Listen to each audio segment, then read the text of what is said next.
Hi guys, welcome to this new episode. I'm Ivan Mader and you are on the Act Club podcast. And today we have a great guest again and again and again. We have Diakeim Lyles, a casting director from CSA New York. Hi Diakeim. Hi, Ivan. How are you? Happy Wednesday. Happy Wednesday. So how was the life in New York? Life in New York is going. We got a lot of snow. It's winter and it's cold here, but it's New York. It's always 24 hours. Everything is going good so far. Okay. So let's begin our interview, and I will begin by asking you a simple question. What's your story, and how did you become a casting director? Boy, that's a great question.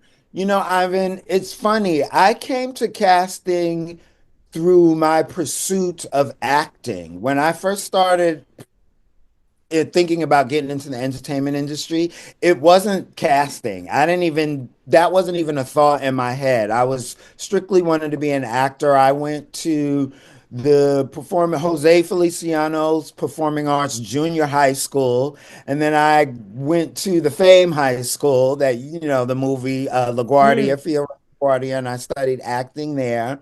And then from there, I still studied acting in school, and I studied abroad at Middlesex University in London, hung out in Paris a little bit. I went to the Cannes Film Festival in Nice all by myself and had the Wow. best time. If you ever get to go to the Cannes Film Festival and you don't Not have yet. anybody I to want go, I want to go this year. I want to go this year for the first time. it's amazing. If you go by yourself, sometimes you get a lot more accomplished, but it's a really great experience. And I was again still studying filmmaking at that point. And then I went back to Binghamton University and I continued to study acting and stage managing and stuff like that. And then I graduated and I started to do the actor thing. Sending out my headshots, reviewing the Ross report, trying to get agents and trying to get jobs. And then halfway through that, I realized that I was actually treating my career like a hobby, where I had a day job. And when auditions came in, if I could get off of work, I would go to that audition. And if I couldn't, then I just stayed at work. And that's not really how you pursue a career in acting if you really want to have success in it.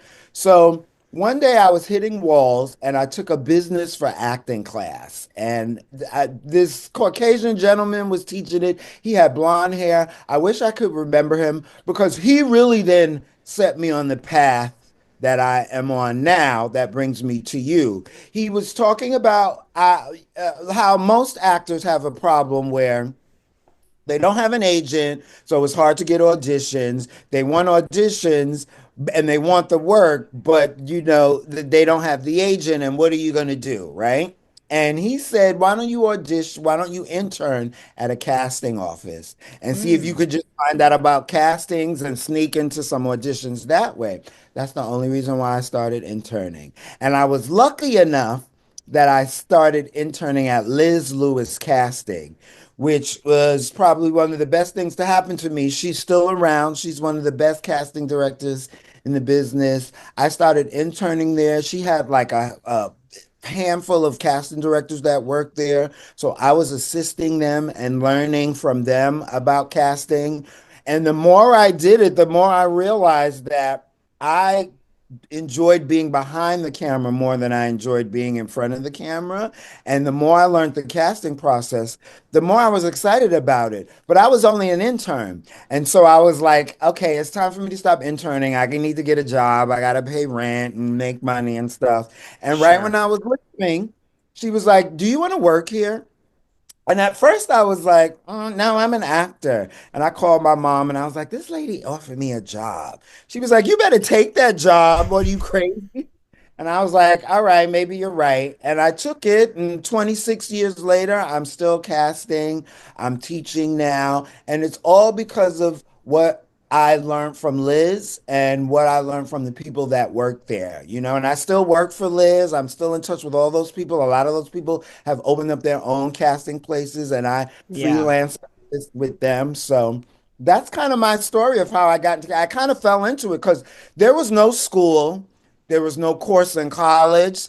Nobody in any of the performing arts high schools and schools that I went to ever mentioned that. It was all just acting, acting, acting. Yeah. So when I finally stumbled into this, I was like, I think I can do this. And I found it a lot more gratifying helping other actors too. Yeah. So you mentioned that you teach also. So where are you teaching? Right now I teach at the New York Film Academy in New York City, NYFA. I also teach at Stella Adler Mm. Studio of Acting. I teach at a lot of different places. Sometimes I teach at Actors Connection. The main two places right now, though, are in the New York Film Academy, where I teach audition technique, and Stella Adler Studios of Acting. Okay, that's perfect. I mean, it's a great story because yeah, you're from acting, so in a way you understand actors most of casting directors do, I think. And I feel like to be a really good casting director, it helps to come from an acting background so that you know what it's like to be in front of the camera, have all this information thrown at you, have the nerves, and still try to focus and show off your talent in a professional and creative way so that these people remember you regardless of whether you book this job or not. So that was the one thing that I had as a benefit that I thought for myself was I was like, I can relate to what it's like to be in front of the camera. So it'll be that much easier for me to talk to them, get them relaxed, and then we can play in Hmm. the room. Have fun. Okay, yeah. So when you're watching audition, what are you hoping to feel when the right actor shows up? When the right actor shows up, the one thing that I'm looking to feel from their audition is a relatable connection, right? For me, unless I'm directed by the person who hired me to find an actor, right, that they want something over the top or big, I'm always trying to find authenticity and truth, right? Every time I say action, whatever you're doing, I really want to have to believe it, right? And Hmm. I that's how I really connect with the performance. If I get lost in it, even if it's like a one line audition, right? If you can make that one line audition sound uniquely you and make it personal, I connect to it, then I relate to it and I see that that's something recognizable and real that I could see in the real world. And then that's how it kind of affects me and really touches me. When I'm watching it, I'm like, everything that you did down to the way you scratched your ears just seems so real, natural, and believable. And that made me relax and just concentrate and focus on the reality that that actor is trying to create. So I'm always looking for the feeling of believability, right? How you make the actor, how they make it personal so that it can feel real and not like they're acting or performing. Because I never want to feel like I'm watching a performance. I Mm. always want to feel like I'm eavesdropping on somebody's conversation. I'm sitting on the train, on the bus, and I'm listening to these two people have a conversation naturally. That's what I'm always looking for in a performance. If it starts to feel like, oh yeah, they're acting. Oh yeah, they're trying to sell me something. Even if Hmm. they're doing it well, like there's a detachment there because then it feels like a performance and not something grounded and relatable. Sure, sure. So, what the thing that actors often misunderstand about casting directors? You know, sometimes I feel like actors think that maybe the casting director is against them Hmm. and or we're coming up with things that sometimes I get actors and they're like, well, why do some auditions have such a quick turnaround where I'm not prepared for it?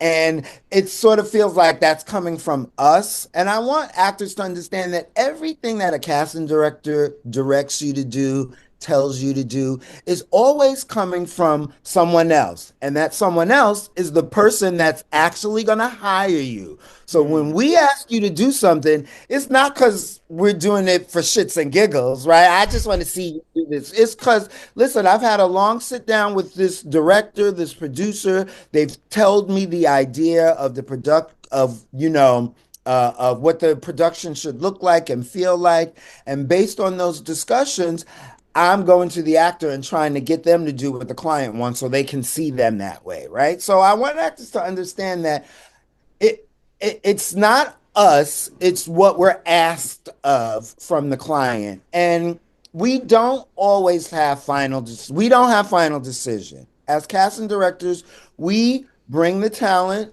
to the director, to the producer. We might, suggest certain actors. We might say this, we think this actor might be really great for the idea that you had for this role. But in the end, the final decision always comes down to them. So when I hear Yeah. people say, "Oh, that casting was bad. They didn't do a good casting." Like, don't point that at us, right? Because in the end, the final decision comes down to the producer and the director, right? So I don't want them to always, I feel like actors always think that like a lot of things that the casting directors put out there that they may find unfair is just from us. And I'm like, I'm only asking you to do this because the client needs to see you do this or they want it at this time. So it's like sometimes when they're like, well, when a client requests like a reader or something like that, and some actors are like, well, I live alone and I don't have, why do you casting directors always ask that? And I'm like, listen, I sometimes fight for the audition not to lean so heavily on the actor having a reader just in case they can't find one, Yeah. right? If the clients want that, that's what I have to put out there, right? And it may seem unfair. We might try to talk them out of it, but they have their own schedule. They have their own things that they're dealing with. They have to meet certain quotas and things. And so it's just the way it is, but it's nothing personal. And understand that Sure. we don't have final decision. It's not like up to us. It really comes down to the producer and the director. Yeah, yeah. I think that's most people misunderstand is that casting directors are often our allies and not our enemies as actors. A good casting director is like I hear a lot of complaints now from actors about like how and where we post jobs, right?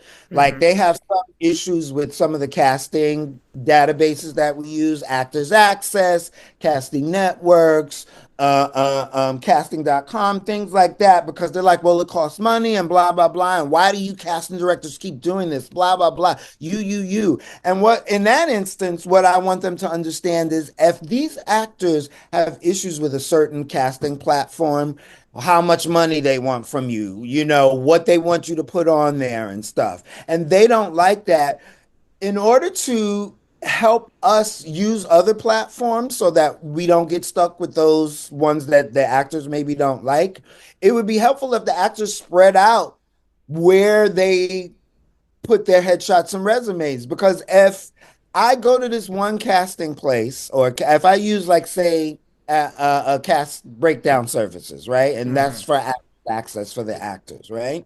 Say I post on Actors Access, but then I post on another casting platform too, right? And that one is easier for the actors and it's cheaper. But when I post on that platform, no actors are on there because they're still on Actors Access, which forces me to have to go to Actors Access and casting breakdown services and post on there because I need to be where all the actors are going to submit. Now, if they would spread it out, then I could use the other platform that's a little cheaper that they may like a little bit better so that I wouldn't have to just use that one database that's stressing them all out. So, Yeah, a so lot that's of twice the work. yeah, and we get blamed for that a lot. Well, why do you always use this? They're so expensive. And I'm like, but when I post someplace else, nobody submits. So then I have to go back to the one where you all are. So spread it out, and then we won't have that issue. Okay, perfect. That's a great answer. So my next question on a personal level, what is the part of casting of your job that brings you the more joy and the one that brings you the least joy? Honestly, the part of casting that really brings me the most joy and why I do it so much is working with the actor. And unfortunately, right now, because everything is self-tape, that doesn't happen as frequently. Like when I started in casting, that's all it was. Coming to the studio. Once in a while, there was a self-tape, but it was here's your appointment. You're coming in here. I'm going to work with you. And that was really gratifying because acting, it's a collaborative art.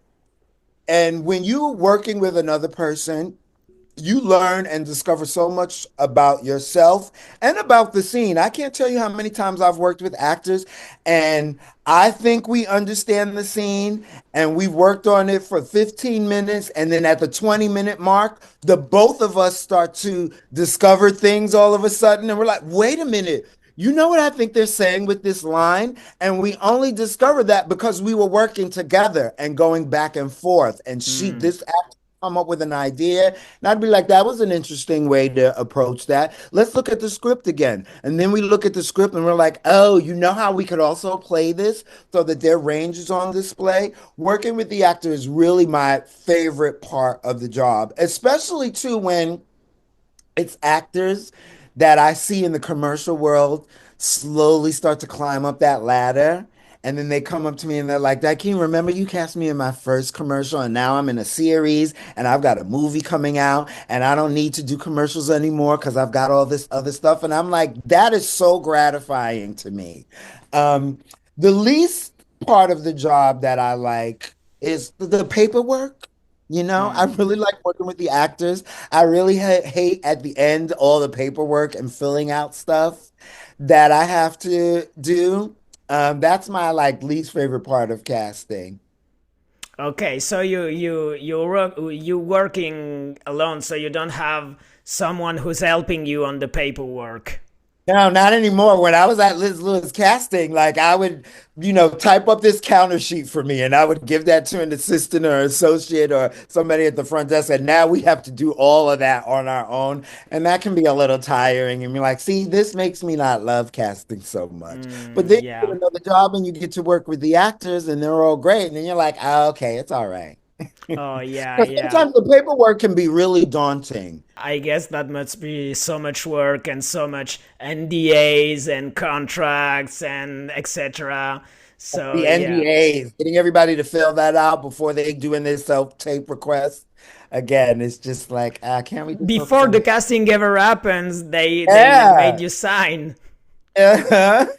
Yeah, that's must be a lot of work. So do you remember one story where you really fought for an actor and you were like, no, this is the one, you have to take him. Do you have a I, story like that? I do actually. It happened a couple of years. Well, so what's this 20? I think it happened in 2024, the end of 2024. I was casting a job with Erica Palgon and David Vicari, and it was for an insurance company. Oh my God, Allstate, right? And we saw a lot of great actors for this part, right? And it was a big job. And a lot of my favorite people had come in, like actors who I've known from when I first started, who are now like who've done films and had roles in like franchise trilogies and stuff like that. And now they're back to commercials again because it's slow. And I remember on that particular job, I had moved up all my favorite actresses. Right, there were so many of them. There's this actress named Meeswo Peck who I just adore and love. She was in all the Night of the Museum films, and she's just not only is she a great actress, but she's a really nice, beautiful soul and a nice person. And there was a couple of actors like her, and I was like, I'm moving all my favorite actors and favorite hardworking people up to the front, so that when the client gets the job, they're the first person that he sees, right? Hmm. And some of them got callbacks. Some of them surprisingly didn't, right? But the ones that got callbacks, I was happy. But then you know what happened? Like most castings happen, right? And this is why you can't get so crazy when you're going out for an audition and focus so much on if you're getting the job because it's so out of your hands. Because all my favorite people that I moved up, some of them got called back, some of them didn't. When we had the callback, the director had a request that we bring in somebody that he had already worked on with for the previous job. And she Mm. came in, she, also fit the role, right? She looked the part. Her acting was great. And in the end, she got the role partly because the director was familiar with her. He had just worked with her. He knew how to talk to her. She looked the part, right? And it was just a familiarity, and in addition to her performance, and she got the role. None of my favorite people did, and they all did amazing auditions. But I was just like, at that point, I was like, well, I can't tell him you're not picking this favorite actress of yours. You're going to pick me as well, or you're going to pick this person, or you're going to pick the third person that I put under it. It doesn't work that way. I can Mhm. suggest, but then eventually it comes down to his vision, how he sees the project, and what's going to make the shoot day for him easy. And it was her, and there was nothing I could do about it. But know that they got a call back, and I will bring them in on the next audition because they did so well. Oh yeah, yeah. Okay, that's a great story because yeah, that puts things in perspective on the actor side. So, how And often? it goes back to me not having the that where casting directors don't have the last word, right? Like we can suggest, we can give our opinion about something, but in the end, it's going to be their decision. And on the opposite side, how often do you think, yeah, this actor is great, but that's just not the part that is right for the role? It happens a lot, believe it or not. I mean, typical casting day, I can see about 40 to 50 self-tapes or 40 to 50 people in person. But over 300 people can submit for one role, right? And a lot of them will be great actors, right? But based on the conversations that I've had with the client, the look and the tone of the spot that needs to be on display, a lot of actors will come in and I'll be like, oh, they're such a good actor. But based on what this role needs, they're just not the right fit for it. Or, I had a casting director, a friend of mine, tell the story about how she had found the perfect actor for this role. Everybody loved this actor, right? The clients, the producers, they were like, oh, she's the best. She's so talented, blah, blah, blah. We love her, right? And then they continued casting the roles, right? They found the other leads. And then when they went back to look at the full cast, this particular actress plus the other actors that they were going to hire, there was a familiarity where she was starting to blend in too much, right? So Mm. that they couldn't get rid of those actors that they had already booked. So she had to go and they had to change that role automatically. Now she was perfect, she was talented, everybody loved her. But when you laid out the final project and see how everybody fits, all of a sudden now with the other actors that had been hired, she didn't fit, and they had to hire somebody that looked different, that had a different delivery in the line, and everything was different, right? So it And was again, more about the group synergy. right, and how the group strategy was really going to help, communicate what that production needed to communicate. And if you threw her in the mix, there might be some confusion because there was some similarity within the characters. And again, she just lucked out. But she didn't luck out because all those people will remember what a great actress she was. And that she just wasn't right for this, but she's going to be right for something else in the future, hopefully. Oh yeah, yeah, yeah, yeah. That's great to see that it's not just the actor or if he's right for the role, but if he has to be right also for the team around him, and can he work with this group and can he fit in this particular roster of actors? Right. And with the tone of the production, it all comes down to what is the best fit for this production that's going to make it successful. Because that's what we're trying to find, the perfect pieces that will make this vision come to life the way the director and the producer has seen it. And that's, as a casting director, that's all I'm trying to do, is help their vision come to life. That's why I can't come in and start telling them what to do, because it's not Yeah. my vision. It's like when an actor says, that was my role to lose, or that was my role. And I'm like, no, you might have been connected to the role, but the director and the writer and the producer who came up with this thing that you then came on to, it's their project. And you have to let them make the final decisions on what's the best fit for that vision. Even if it Yeah. feels like, this is my role. It's like, yeah, I know you want it, but again, don't forget whose production this is and whose Yeah, you project. have to see the big picture on that one. Right.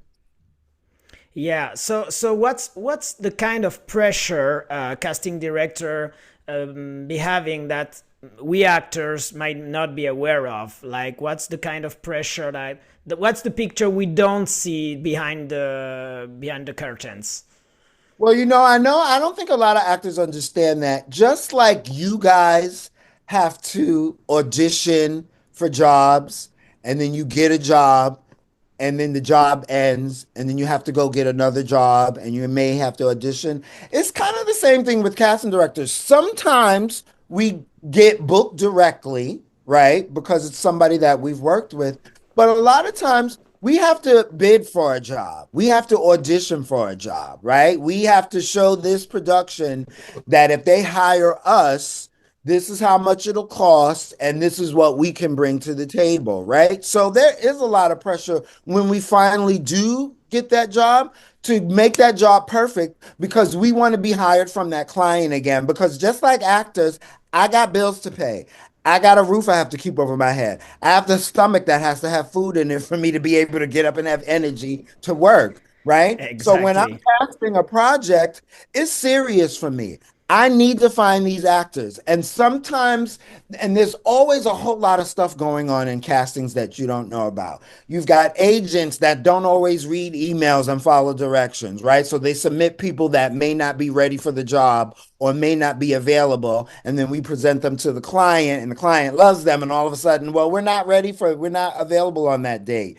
Ah, You have clients who constantly are changing things. Here's the script. No, we're not using that script. Here's the shoot date. No, we're not using that. We're not doing that shoot date. Here's the day we want you to cast. Oh, no, we don't want you to cast. Okay, here's the type of actor that we want. Oh, no, we don't want that type of actor anymore. So we're constantly juggling things, right? We want to find the right actor. We want to get everything to the client in on time. So there's a lot of pressure for us, because if we don't do this job right, if we don't bring in great actors and make you feel comfortable during the audition process, so you give a good audition, so that when the client watches the tape, they're like, oh my God, everybody was so amazing. We're going to have an all back, not a callback.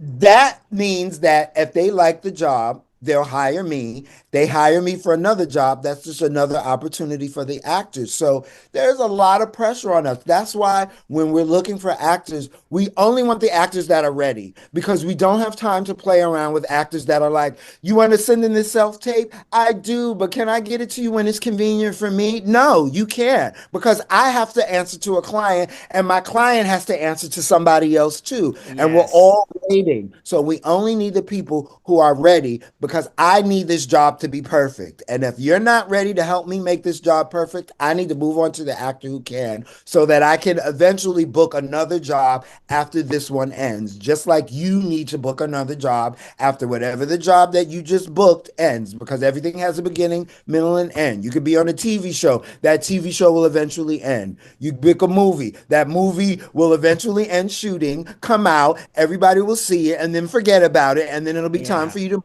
to the next thing. So I think casting director is such a delicate position, because you're like the middleman in this kind of ecosystem. Like, you're the middleman between the actors and the productions, and if everything is good, it's thanks to you. But everything is bad, it's because of If you. you're, yes, yes. And you see now, just now in 2026, casting directors are getting recognition at the Academy Awards, right? But a lot of times, just like you said, it's only when things go good that you talk about the casting director in a good light, and then when everything is bad, it's somehow always our fault, and we're out to get everybody. And that's more pressure on us too. Because Yes. we do all the work, but we never get the recognition. You'll hear actors, directors talk about how they found this person, or they'll say, somebody will be in an award show and they'll be like, "This director did such a good job casting," and the director will be like, "Thank you," and you'll be like, "Well, wait, didn't I find all these people for you? Couldn't you just mention my name a little bit, give me some recognition?" Well, we always get pushed to the side and forgotten about after the cast has been cast. Yeah, that's what part of my intention with the interview, because I wanted to make people see that, yeah, we're the same in the end. Like, we are not some kind of mystical creator, the casting director. You're just like us. And so that brings me to my next question: how much freedom do you really have in the final decision? You talked about it a little bit, but I want to go more deep on that question. Well, here's the thing. When it gets down to the end of the casting, that's when sometimes our opinions are asked, especially if it's an unknown actor, right? Like, I've been on many jobs where during the callback, the client will turn right to me and be like, "Dakeem, what do you think of this actor? Tell us about them. Are they a nice person? Have you worked with them a lot? Do they have a lot of things running right now?" Those type of questions. And, we'll say, "Yeah, they're a great actor. If you're on set with them, they'll make your job easier. They're very professional. I have no complaints." But again, that's just asking our opinion to get a general outlook on a person that they may have known. It still comes down to their decision. And remember this, even if they ask me my opinion, Dakeem, do you like this person? Oh, yes. I think he's the best choice for this, right? And the director's like, "You know what? I agree with you, Dakeem." It doesn't stop there. Now that director has to take his choice back to the producers. How many of them there are, who knows? And he has to sell his choice to them. And if they don't like it, hopefully he'll have a backup. So he can be like, "Well, if you don't like this actor, I also like this one. And if you don't like that one, I also like that one." And then if they don't like his three choices, then we just go back to the casting and try to start from the beginning and find somebody else. But in the end, we only have our opinion of suggestion. We don't have final say. We never do. So all we do is let them know if this actor is great to work with and has a lot of things running. But in the end, it's suggesting, and then they take it and go off and make their own final decision. So we really don't, unless there are certain directors who are really close with their casting directors, right? But that's when you're moving up into like motion pictures and television and long lasting relationships with casting directors, where the casting director and the director are like on the same page. So their suggestion is taken into account from the director. But that's like a whole nother level. Like, for new actors coming up and stuff like that, again, we can suggest and sort of give our opinion, but they make the final decision, because again, they have to still sell it to somebody else. It's not like the director's like, "I like you. It's done. That's the end of it." It's not. Okay. Yeah. So do you personally have some relationship with some directors where you have the full trust and you can like have 90% of the decision making, and the director just like, "Okay, I trust Diakeim and he will do the job right, and yeah, you just tell me who to take." Oh, no, no, no. Like, I do have some relationship with directors like that where they trust my opinion. But again, it's never Dakeem, tell me who to hire, Mm-hmm. right? It's always, who do you like? Let's see if we both end up on the same page, right? And if we do like the same people, give me a little more insight into them, because you've worked with them more frequently than I do. But I don't know, even the tightest relationships with the directors, it's never "you decide and tell me," because again, it's their vision. They've sat with it a lot longer than I have. And I don't know if I want a director to be like, "Just tell me who to hire." Because remember, I cast the project and then I walk away from it. I'm done. I'm not there on set. I'm not filming with them. I'm not going through the script reads and possible rewrites and stuff. So I don't even think that would be a smart idea for a director to do. Why would you take my opinion when I'm going to walk away from the project before it even gets started?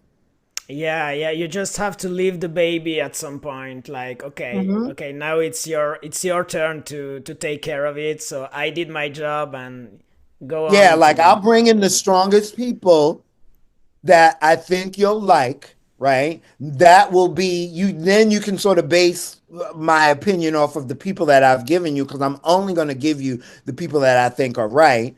And then you can sort of decide, then they can decide from there and sort of come back to me when they're unsure about somebody and be like, we're kind of unsure about him. Is he a nice person? Is she a nice person? Does she have a lot of range? What's the word about this person? Are they difficult? Are they easy? No. Word around town about them. They'll make shooting very easy on the day for you. Okay, okay, that's perfect. So on another subject about the self-tapes, what's one thing that actors overthink and one thing that underthink? Like what's they underestimate and what the thing that they worry too much about?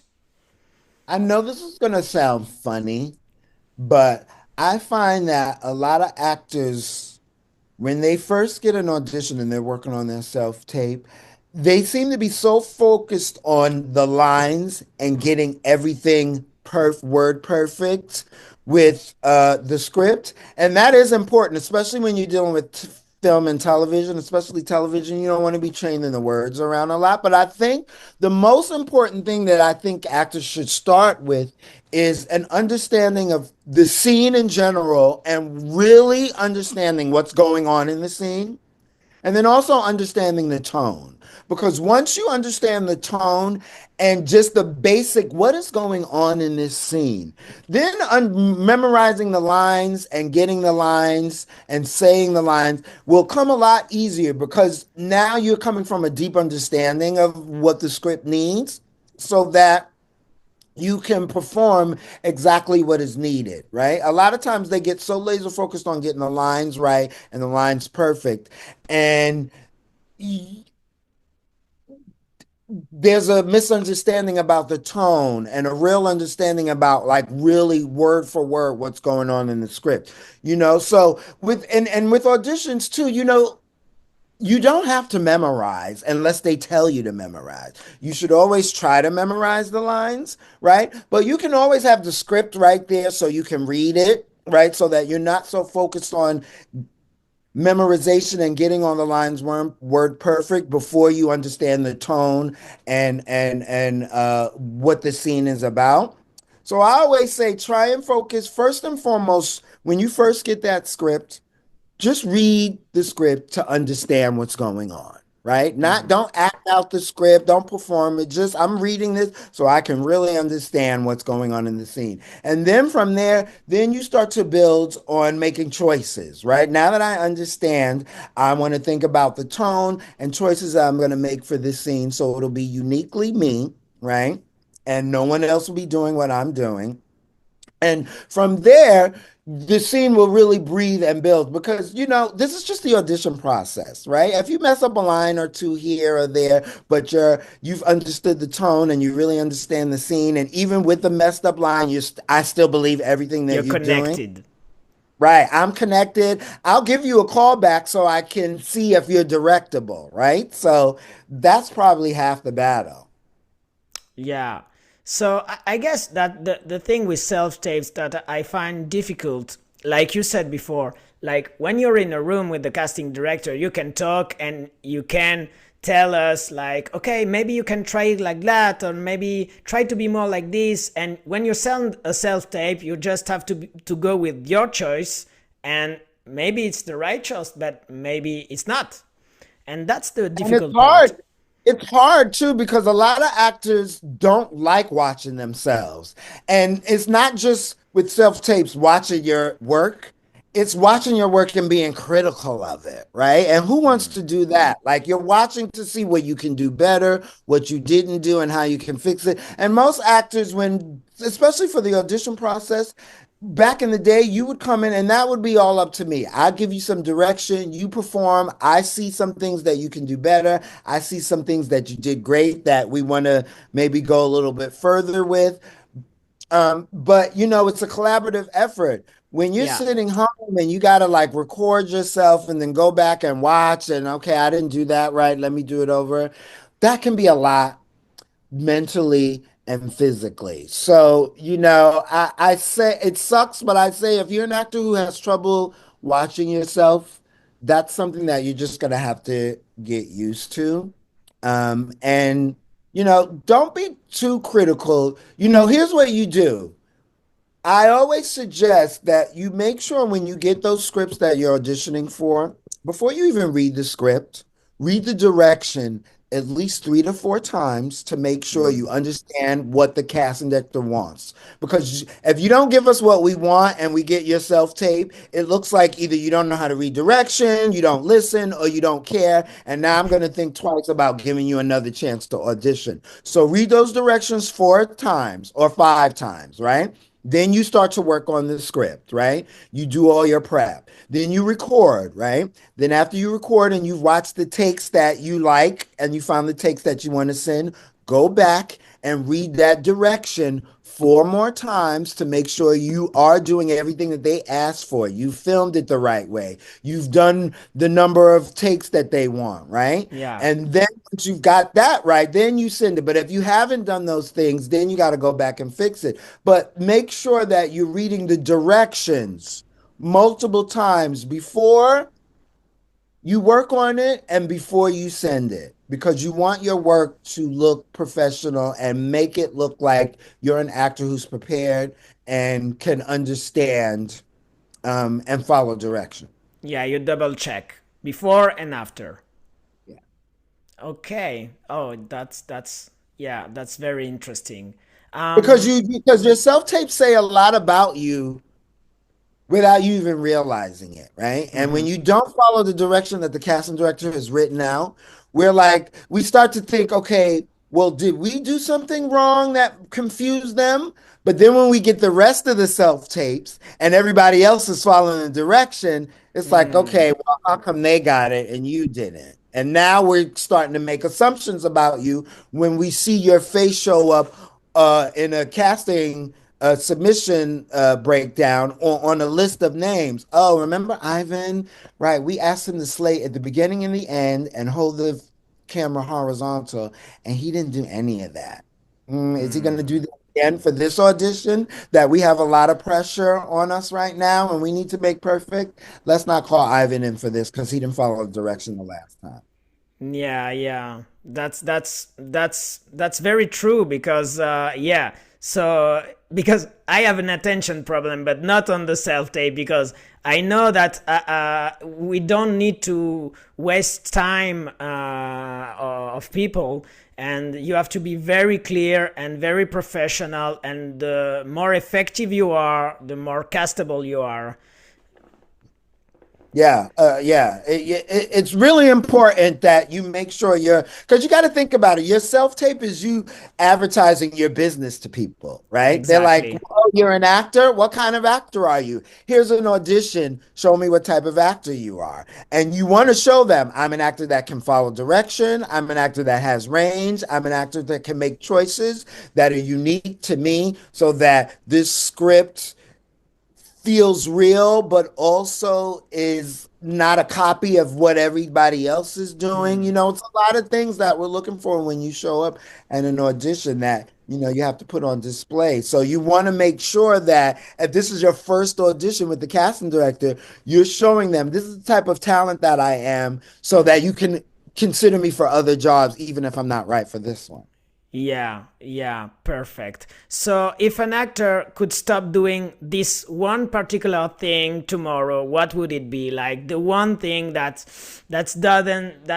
doesn't right.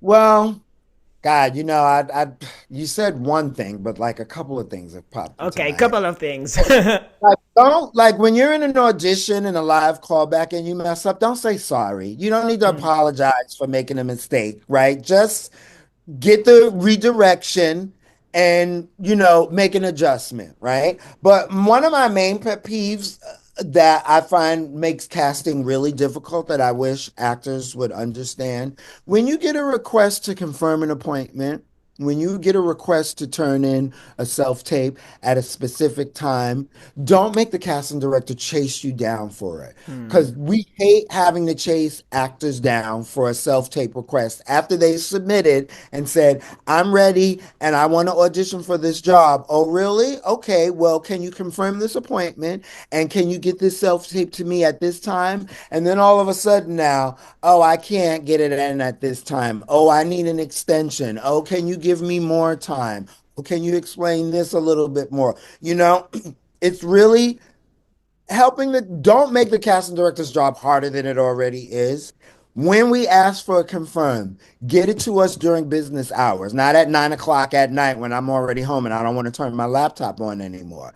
Yeah. When I ask for your self tape on a Thursday at 4 p.m., get it to us before that time, or just at least when we say, not when it's convenient for you, because that really frustrates us, because we're like, why am I doing all this work to help you get a job when I could be focusing on another actor who's ready and willing to go? And it really makes our jobs hard when when we need to get a casting filled and built, and people are dragging their feet with their submissions and their confirmations. That's how Yeah. you show a casting director that you're a professional and you're ready to compete in a professional way. When I give you an appointment time, Ivan, and 30 minutes later, you've already confirmed it. When I give you a deadline to get the self tape in and you get it in before that deadline, Ivan, I never have to wait with him. He always makes my job easier. He's reliable. I'm always going to want him to come in for auditions when he's right for the role, because I need reliable actors. Oh, yeah. Yeah. You're totally right. Unreliable actors are the actors that we don't want to work with.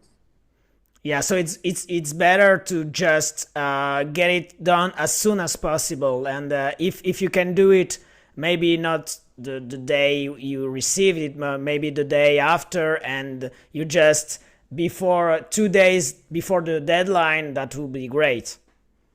And don't rush. Like, I don't want you to just get something in because you're trying to get it in. But here's the other thing, too, Ivan. Casting directors understand now with self tapes that that's a lot that we're asking for the actors, right? In their daily life. So, if you ever do have a problem, as long as you keep the line of communication open with Yeah. the director, we can sort of be flexible. But we can't be flexible if we need it at 4 o'clock on a Friday and at 450, that 350, now you're coming at us with, oh, I need this. Before then, we need that communication to come in and, hi, this is Ivan, I know you want this tomorrow, I'm having a little personal problem, is there any way I can get it to you a little bit later? Thanks for communicating this to me, Ivan. Yes, we can work this out, or no, we can't, but you still communicated with us. Yeah, We and respect that a totally lot honest. more. Yeah. Yeah, yeah, totally true. But so in the other end, what's something actors should hear more often but rarely do? um First, that they're good enough, right? And I always like to let actors leave an audition knowing that they did well, right? So I always give them some positive affirmation. But one thing that I want actors to think about and take with them is, just because you don't book the audition or the job doesn't mean the audition was bad, right? If you go out for an audition, you don't book that audition, but that casting office calls you back for another one and another one and another one. You're on the right track and you're doing what you're supposed to be doing. People are seeing it, so keep doing it, right? Stop turning the mirror on yourself in a negative way when you don't have to. Because there are so many reasons why you don't book a job that have nothing to do with your talent. So understand that you know you've had a successful audition if that office calls you back again, if that casting director calls you back for another job. I have an actress who I work with, and she's always getting called in for Dora the Explorer, right? For a voiceover. Mm. And she's like, I do Dora. I'm always auditioning for Dora the Explorer, Diakeim, and I never get booked. They just keep auditioning me and having me read. And I'm like, don't you understand that's a good thing? You should be worried if you audition for Dora the Explorer once and then they never called you again and never gave you another opportunity. Because then that means they really didn't like your talent and they don't think that you have anything to offer. But if they keep calling you back, that just means they haven't found the right fit for you. Like in the Yeah. grander things of this production and what'll be perfect, we keep trying to find the perfect character for your voice to match, right? And we love what you do. We love your sound. So we're going to keep trying you until we find that perfect match. That is a good thing. And always look at the positive, right? Okay, Yeah. you haven't booked. Okay, you won a book, but you got to understand how the business works, right? Once you understand how the business works, all that type of stuff that happens will be a lot easier to understand and take so that when you don't book the job, it's not the end of the world. I didn't book the job, but you know what? Now my schedule is open for another opportunity. I didn't book this job, but I know I did a good audition, and that casting office has already called me back for another audition. So let me just focus on that. Always focus on the positive and understand that just because you don't book a job doesn't mean you did anything bad. If you keep getting called in for auditions, you're doing the right thing. Keep doing it. Eventually, you are going to reach your goal, and somebody's going to see your talent if you're consistent with it and you just keep doing what you're supposed to do. Believe in yourself, right? And don't beat yourself up when you don't book the job because, think of it. I didn't book this job. Now I'm open for another opportunity that might even be better. I find that a lot of actors like to turn the mirror on themselves negatively. Like when it gets slow and nobody's calling them, what am I doing wrong? What's wrong with me? Right. And they never consider that it just might be slow. That casting director just might be working on something that you're not right for. Or here's another idea: the casting director's just not working on anything to call you in on for. Just like it's slow for you sometimes as the actor, it gets slow for the casting director. And instead of turning it mirror on yourself in a negative way, find something to do. Go work on a monologue. Go work on your self tape. Write something for yourself. There's always something for an actor to do in it besides sitting and beating themselves up negatively because they're not getting enough work from the industry.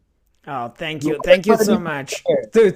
Thank you so much for saying that. But because it's the whole point of my podcast to make artists understand that they're wasting time beating itself up like, yeah, that's bad, that's difficult. No, you can use this time to do some good things and be better every day. So thank you for saying that.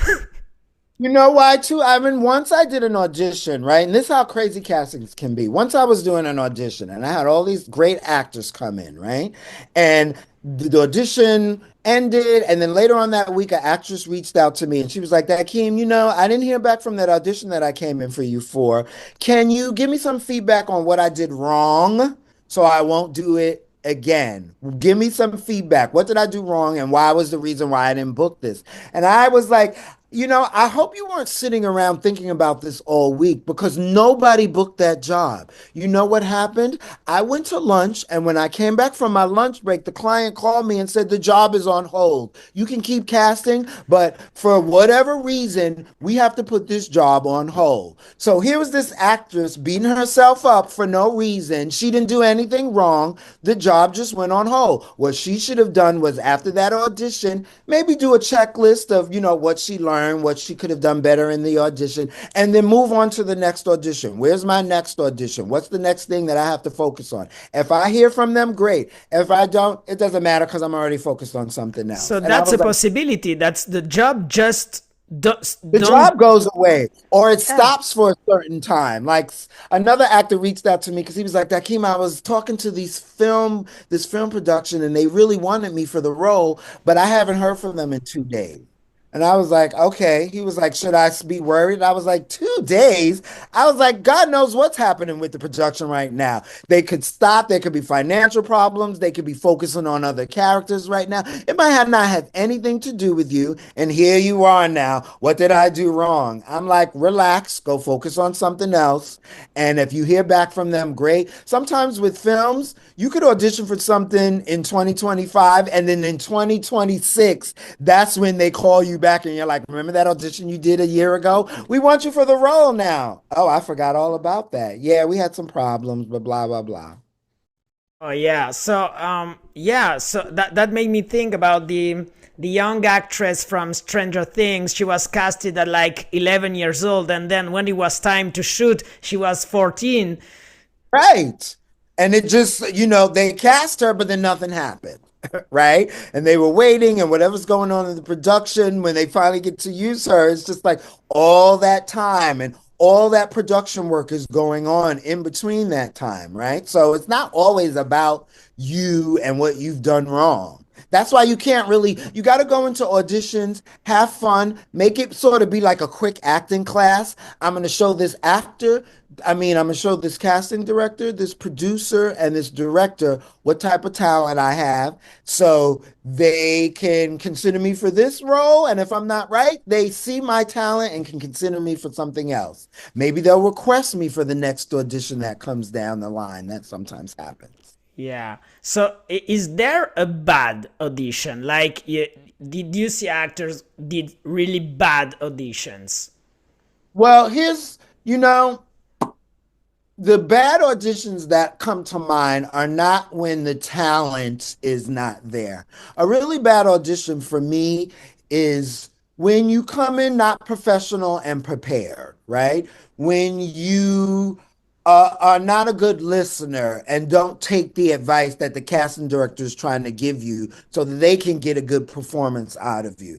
You always want to be a good listener. You always want to know that the casting director is there to support you, not be against you. But always want to be professional, especially if you're working with another partner and especially if you're working with children. I had an actor once come in. I don't know what this guy's problem was. I don't know if he was on drugs, but he was working with a young female actor.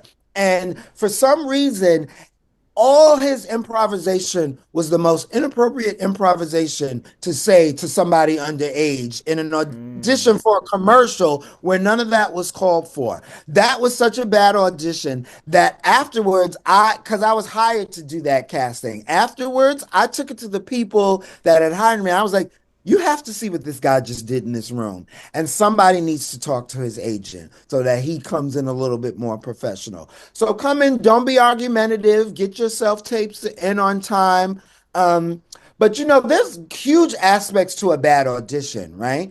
You could give a good audition, right? And then at the callback, all of a sudden now you start asking for things that weren't clearly laid out when we asked you to audition, right? Like you do a good audition and then at the callback, all of a sudden now you're like, well, I want to do this callback, but I want more money. And like, well, when we put the breakdown out, we were very clear about how much this job paid, and nowhere in it was it negotiable. And if you start like making fires now during the audition process, that can be a bad audition. But in general, you always want to come in with a good attitude, leave your baggage outside, don't burden the casting director with any of your personal stuff, and Yeah. make it seem like you want to be there, because you could give a good audition, but if your attitude is funky, if every time I say cut and you go from being on camera, right? And then when I say cut, you're like this. When I'm giving direction, you're like this. Sure, whatever. Yeah, sure. That's a bad audition. I've had people come in with sticks up their butts, right? And they do really well when the camera's on, but when the camera's off, it's like they don't want to be there, they don't want to listen to your direction, and then that's when I can make your audition disappear because part of my job is not just finding the best talent, it's finding the right people that you have to spend 18 to 20 hours to a week on set, right? And you want to make sure that you're working with people that are nice, that you want to work with. So, you always make sure you have a good attitude, you're a good listener, and you don't cause problems. Because when you're argumentative, when you have to call back and you happen to be lucky enough to be in person, but you're complaining about how long it's taking, those are bad things to do at audition. Oh, The yeah. worst thing you can do though is not listen and take the direction and be argumentative. Those are bad auditions. Oh, yeah. So, how do you deal emotionally to say no to all of these actors? Honestly, it's not that hard for me to say no to actors because it's always coming from the business perspective, right? I'm not saying no to you because you're bad. I'm saying no because I know what the product and the production needs, and I know who's going to be a perfect fit after having sat with the director and the producer, right? So when I say no, it's nothing personal. It's all strategic and business oriented, right? And hopefully you, the actor, understand that it's nothing personal so that when I say no, it's just like, okay, I get it. I'm just not the right fit for this job. And that you can then go on and just keep it moving and not take it personally, especially if I've given you praise during the audition and I call you in for another audition. Me saying no Yeah. to you today, but yes to you today, it evens out. And Yeah.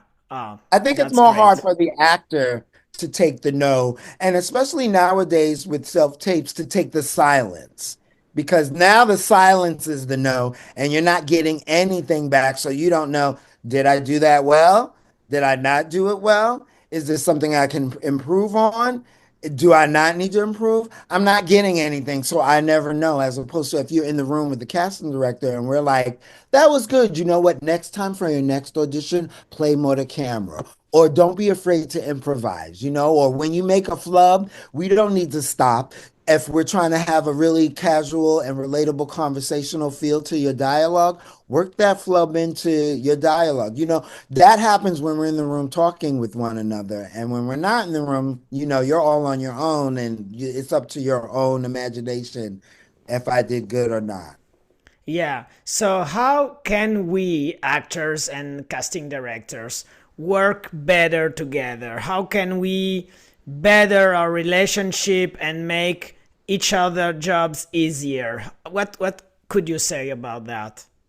Well, understand that there are only going to be a few people that are going to be your cheerleader when you're coming up in the industry. And when you go to an audition, your biggest cheerleader in the moment is the casting director. I need you to do a good job.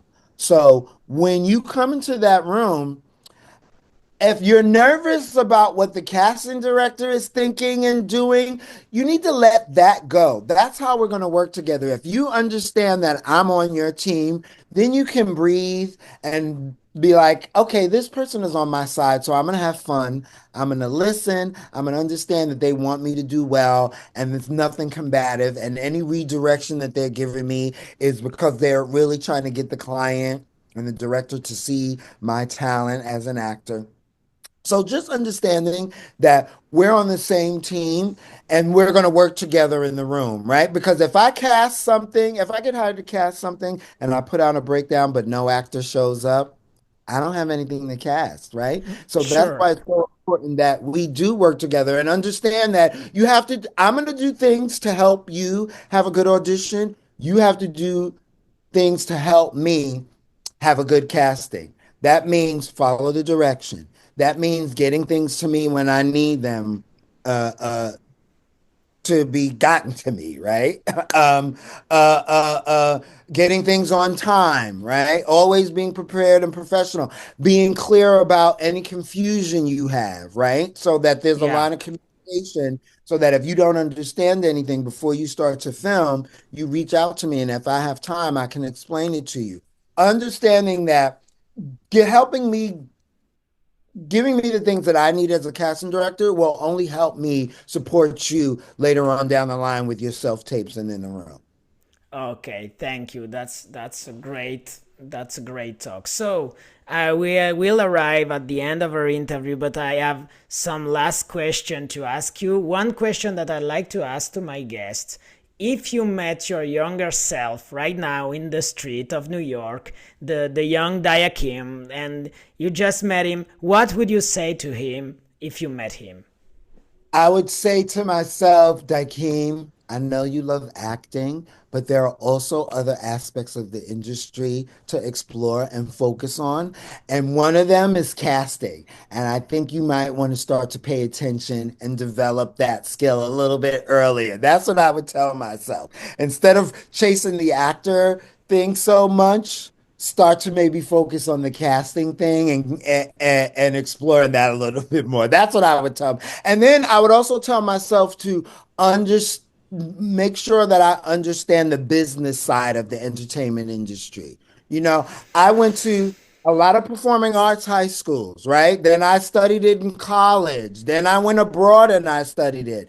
And and I can tell you, in none of those instances was the business side of the industry ever made clear to me, so that when I got out of school, I had a clear and sort of groundwork for how to pursue this career like a business, right? Because, I think a lot of actors forget the business side of it and they only focus on the artist side of it. And they forget, well, now you're running a business and you have to think about how you're going to advertise to people in the industry so that they know you're available and ready to work. You got to think about professionally how to put yourself out there, things you're going to need, things you don't need, places to find professional auditions. All Yeah. that business side of this stuff is what I was never focused on. And in addition to pursuing the acting career, I would tell myself, think about the business side and think about the Yeah. casting side of it, and if you want to do that. Oh, yeah. You're so right about the business side. And I understood that. So do I later in It takes life, a while. because I It was takes so a while. focused on the artistic side, being a better actor, being a better actor. Yeah, but you have to sell yourself in order to act. And yeah, I got that much later in life. So I guess I would say the same thing. Yeah, the business side, understanding the business side of it is really important because that'll help you start to strategically map out how you're going to pursue this career. So you're not just out there, in an empty boat without a paddle. Oh, I'll try commercials. Or I'll try this. Well, how are you going to try it? I don't know. I want to be in TV. Well, how are you going to get there? I don't know what to do. I'm just going to I'm just going to keep taking classes and getting headshots. I'm like, no, there's other stuff that you need to do if you really want to start to build a reputation and visibility in the industry. Oh yeah, thank you for that. So last question, have you news to share, like new project, if you're allowed to say it, of course, but what are your project you're working on, or that is in the near future? Right now, I do have, from a teaching perspective, I have a spring series of spring workshops coming, and that I'll be performing at a Stella Adler Studio of Acting. Um, and as far as projects, right now I've completed some projects. Like the last project I did with through Liz Lewis Casting was for a job Norvista LP little a, it's like a drug thing that should be coming out soon. So that's exciting. And I'm on hold for a couple of jobs that I can't talk about right now. But it's always exciting. With casting, it's crazy right now. Just the whole business is crazy right now with the ups and downs of the start. So sometimes it's slow, sometimes it's busy. So those are the things that I'm looking forward to right now.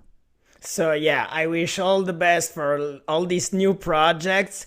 I want to thank you so much for coming to talk to me on the casting side of it. It was so much I learned so much about it, and I hope people will learn about it also. And I really appreciate coming you on my podcast. Thank you, Diakeim.